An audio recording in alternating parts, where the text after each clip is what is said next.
파리 생제르맹과 메스의 경기에서 우리는 이강인의 놀라운 패스 능력을 목격했습니다.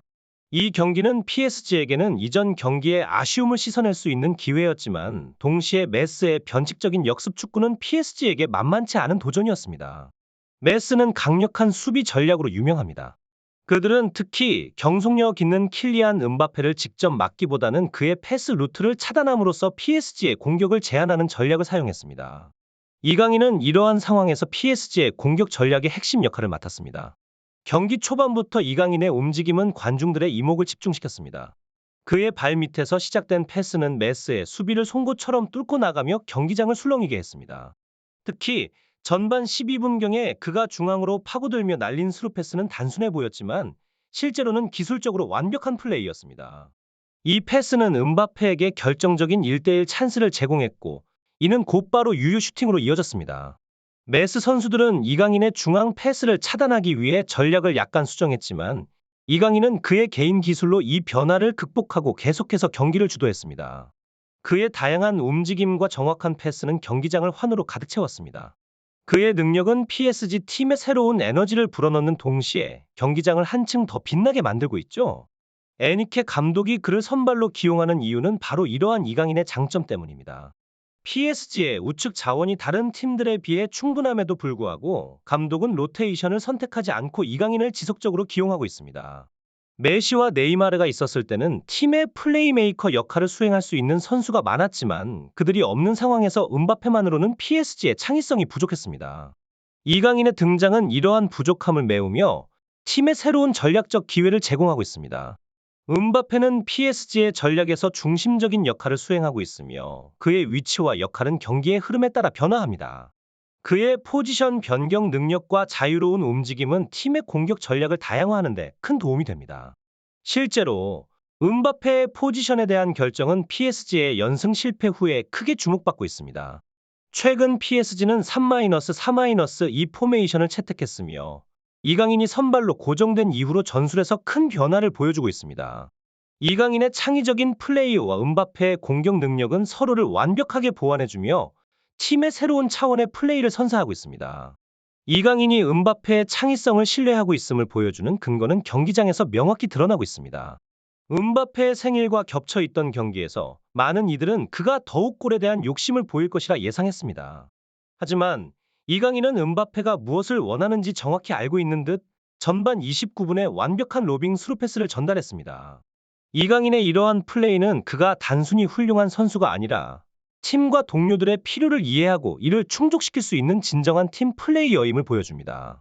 이강인과 음바페의 조합은 앞으로 PSG가 보여줄 경기들에서도 계속해서 중요한 역할을 할 것이며 이들의 활약은 축구 팬들에게 큰 기대와 흥분을 안겨줄 것입니다. PSG의 다음 경기에서 이강인과 음바페가 어떤 환상적인 조합을 보여줄지 모두가 기대하고 있습니다. 음바페의 발끝이 조금만 더 빨랐다면 이강인의 완벽한 연결이 완성되었을 것입니다. 그러나 공은 그에게 닿지 않았음에도 불구하고 음바페는 오랜만에 생기 넘치는 모습을 되찾았습니다. 이에 힘입어 이강인은 경기에 새로운 활력을 불어넣기 시작했죠. 그의 뛰어난 측면 돌파는 관중들을 열광시켰고 경기장의 분위기는 점점 더 뜨거워지기 시작했습니다. 하지만 경기의 흐름은 쉽게 바뀌지 않았습니다. PSG의 전반적인 하락세가 눈에 띄었고 메스의 골문은 좀처럼 열리지 않았습니다. 이강인이 아무리 눈부신 패스를 전달해도 음바페의 골 결정력은 다소 아쉬움을 남겼습니다. 이에 이강인은 결국 자신이 직접 무언가 해내야 한다고 판단했습니다. 전반 41분, 이강인은 중앙에서 공을 잡고 공격수들이 위치를 잡을 때까지 잠시 기다렸습니다. 그리고는 주특기인 팬텀 드리블을 선보이며 수비수들을 순식간에 제치고 뒷공간을 활짝 열었습니다. 이강인의 이러한 활약은 PSG 팬들에게 희망의 불씨를 지피며 경기장에 새로운 에너지를 불어넣었습니다. 후반전이 시작되자 감독은 이강인이 경기의 승리 열쇠를 쥐고 있다고 판단한 듯 보였습니다. 그는 이강인을 왼쪽에서 오른쪽으로 이동시키며 전략적 변화를 주문했습니다. 왼발잡이인 이강인에게 이는 슈팅과 패스에 있어 엄청난 자유도를 부여하는 기회였죠. 그리고 이 전략적 결정은 적중했습니다. 오른쪽 페널티 박스 모서리에서 공을 잡은 이강인은 방향을 90도로 꺾은 후 왼발을 활용해 중앙으로 완벽한 얼리 크로스를 날렸습니다. 공은 골키퍼 앞 2m 부근에 정확히 착지했고 하던 비티의 발끝에 걸려 PSG의 선제골이 되었습니다. 이강인의 크로스는 방향이나 속도 모든 면에서 100점짜리였습니다. 음바페는 자신의 골이 아니었음에도 어린아이처럼 기뻐했고, 반면 골을 기록한 비티는 무표정으로 이강인을 응시했습니다. 후반 53분 그는 또 다시 같은 위치에서 비슷한 크로스를 날려 메스의 수비진을 혼란에 빠뜨리며 경기의 주도권을 PSG 쪽으로 가져왔습니다.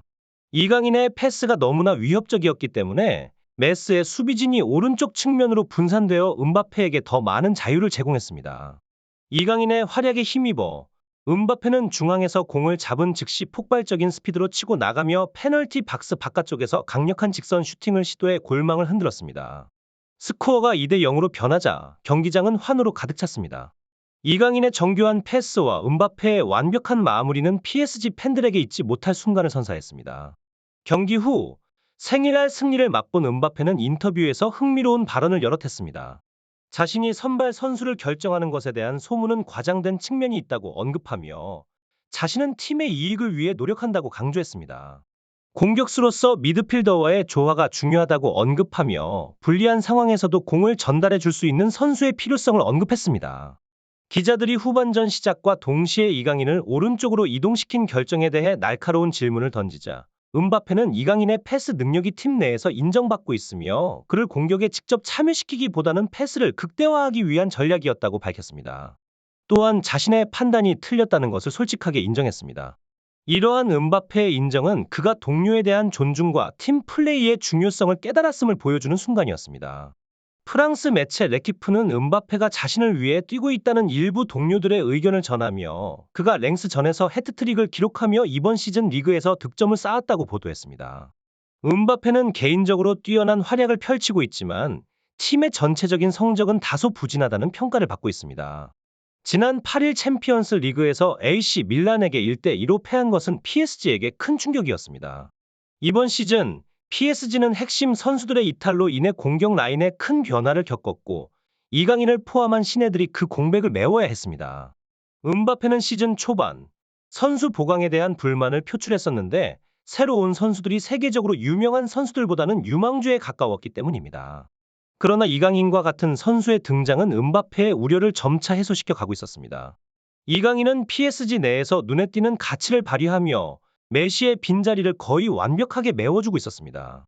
감독은 음바페가 포지션 선택권을 가지고 있다는 발언이 자신의 심기를 건드릴 수 있었지만 그런 사실을 공개적으로 언급하는 이유는 그가 동료 선수들에게 만족하고 있기 때문이었습니다.